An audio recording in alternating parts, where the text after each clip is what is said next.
Let's see if you have any talent. Give it a try. Try painting something.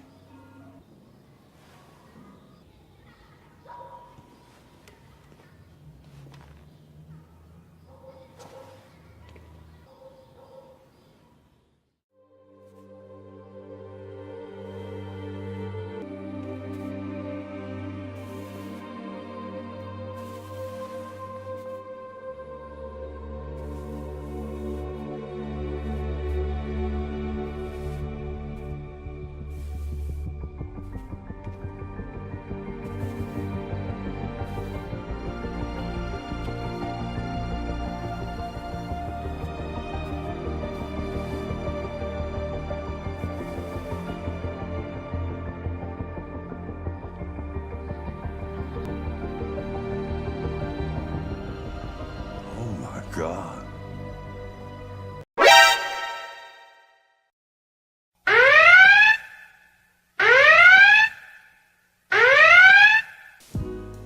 I've literally been reviewing this book for like a month. I'm kind of ready to just move on with this from this book review content. I don't know. I don't know if book reviews are going to be the future of this channel because it's just so much work.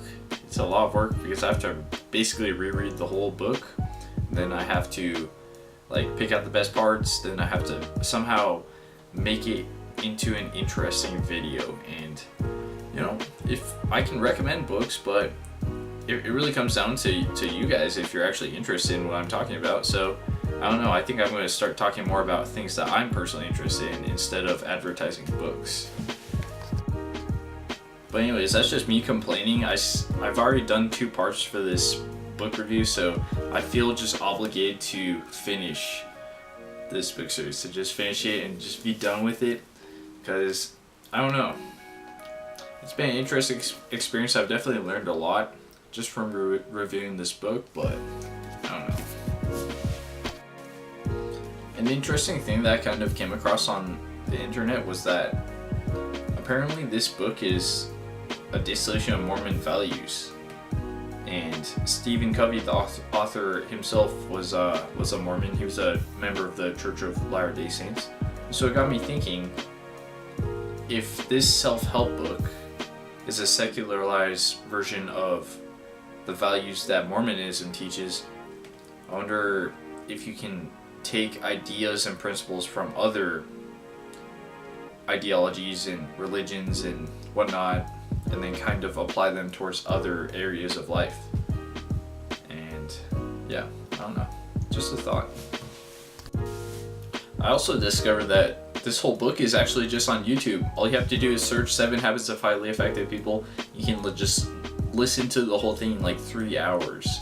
So if by watching these book reviews somehow I've managed to convince you or persuade you to read this book or listen to it, all you have to do is click the link that I'm going to post down below.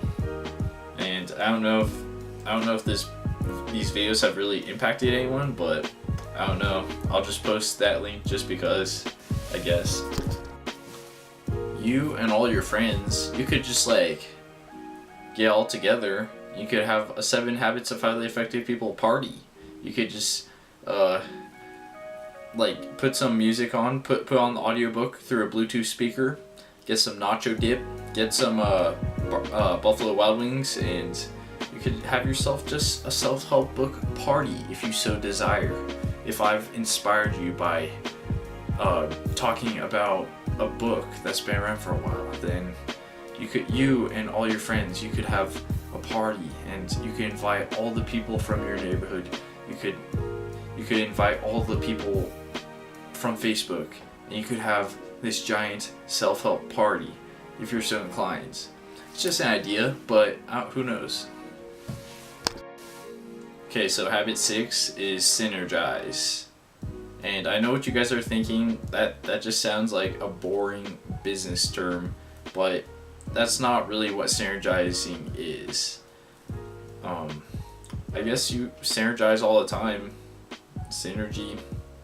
Synergistic management solutions, I don't know. I was like where did I hear synergistic management solutions from? It must have come from somewhere. So I Googled it, and it turns out it's a card from Cards Against Humanity. So yeah, synergistic management solutions, I suppose. Yeah. The whole is greater than the sum of its parts. That's how I think about it. And kind of the example I thought of for this habit is, think about the Blue Man Group. If you had like just one blue man, then I'm not sure that people would go out of their way to follow just one blue man. But if you get a group of 3 blue men and they all pool all their energy together, they all power up and they combine into their ultimate form, which is the Blue Man Group, then that is interesting.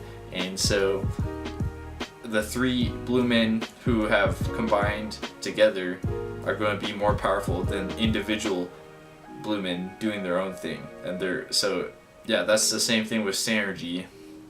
The Blue Man Group is synergizing into a higher form, which is the Blue Man Group, rather than just Blue Man 1, Blue Man 2, and Blue Man 3. Micromanage, promote synergy, hit on Deborah, get rejected, swallow sadness, send some faxes, call it. Synergy is like almost like a meme for like corporate nonsense, but I think that there is some merit to the idea of what synergy actually is.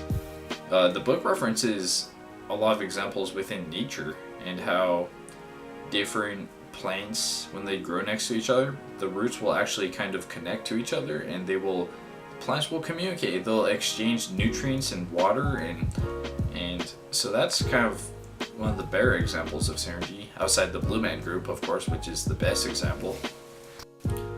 Yeah, so that's kind of my best explanation for what synergy is, but I would highly encourage, if you're interested in learning more about what this concept is, to actually just go and read the book. And because I just have a very limited way of explaining things, it seems like. In the book, Stephen Covey has put a lot more thought into what synergy is than I have, obviously. Okay, so the last habit is habit 7, which is sharpen the saw. So that kind of reminds me of this expression. So you could spend 5 hours trying to saw down this tree with a dull, rusty saw, or you could spend 1 hour cleaning up the saw, removing the rust, sharpening all the edges of the blade, and then it'll take you an hour to cut down the same tree.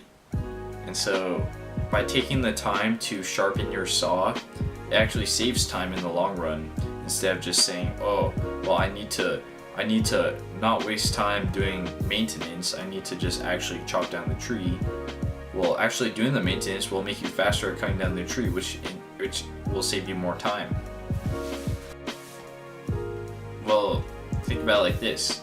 Maybe you are the saw. So if you're the saw, then what is the tree?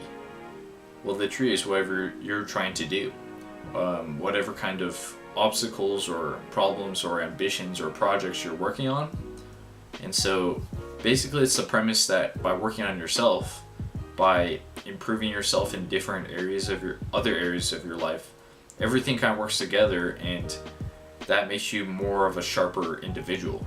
And when you become a sharper individual, you're able to accomplish these goals a lot easier than if you're the less evolved version of yourself. And so the book outlines kind of 4 areas where you can sharpen yourself, which is the physical dimension, the mind dimension, the spiritual dimension, and the emotional/social dimension. And so by improving yourself in one or all of these areas, you sharpen your saw, which is yourself.